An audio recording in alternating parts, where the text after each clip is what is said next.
ഇന്നും എന്നും പല വീടുകളിലും ശബ്ദമില്ലാത്ത ഒരു യുദ്ധം നടന്നുകൊണ്ടിരിക്കുന്നുണ്ട്. കയ്യേറ്റമോ കയ്യാങ്കളിയോ ഇല്ല. എന്നാലും മനസ്സുകൾ തമ്മിൽ അകലം മാത്രം കൂടിക്കൊണ്ടിരിക്കും.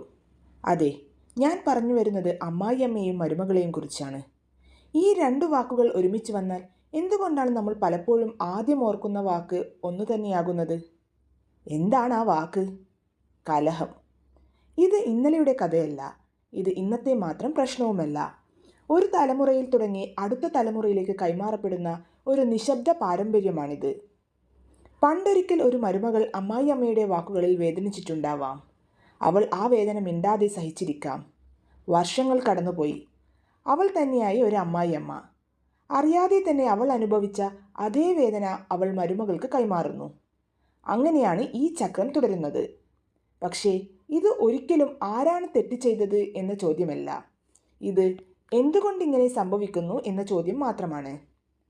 അമ്മായിയമ്മ സ്വന്തം ജീവിതത്തിൻ്റെ ഒരു വലിയ ഭാഗം കുടുംബത്തിനായി ത്യജിച്ച ഒരാളാകാം. മകനാണ് അവളുടെ ലോകം. അവളുടെ സ്ഥാനത്ത് ഒരു പുതിയ സ്ത്രീ വന്നപ്പോൾ അത് അസൂയയല്ല, പലപ്പോഴും അതൊരു ഭയമാണ്. എനിക്കെൻ്റെ സ്ഥാനം നഷ്ടപ്പെടുമോ എന്ന ഭയം. എന്നാൽ മരുമകളാകട്ടെ, ഒരു പുതിയ വീട്ടിലേക്ക്, പുതിയ ആളുകളിലേക്ക്, പുതിയ നിയമങ്ങളിലേക്ക് വന്നു നിൽക്കുന്ന ഒരാൾ. സ്വന്തം വീടും സ്വന്തം സ്വാതന്ത്ര്യവും സ്വന്തം പരിചിതത്വവും വിട്ട് സമാധാനം തേടിയാണ് അവൾ വരുന്നത്.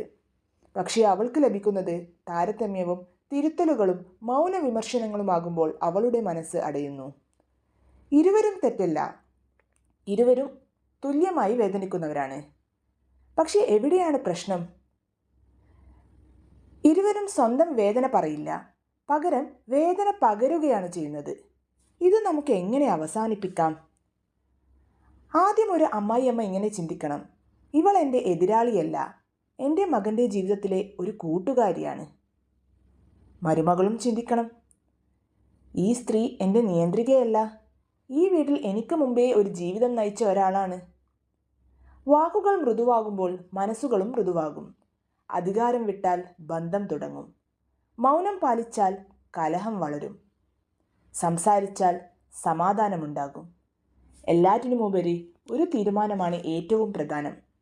ഈ വേദന ഇവിടെ അവസാനിപ്പിക്കണം. നമുക്ക് പറയാം, ഈ തലമുറയിൽ ഈ പോരാട്ടം തീരണം. ഒരു അമ്മായിയമ്മ ഒരു മരുമകൾക്ക് നൽകുന്ന സ്നേഹം അവൾ ഒരിക്കൽ സ്വന്തം മരുമകൾക്ക് പകരും. അങ്ങനെയാണ് പാരമ്പര്യം മാറുന്നത്. കലഹത്തിൻ്റെ പാരമ്പര്യമല്ല, സ്നേഹത്തിൻ്റെ പാരമ്പര്യം.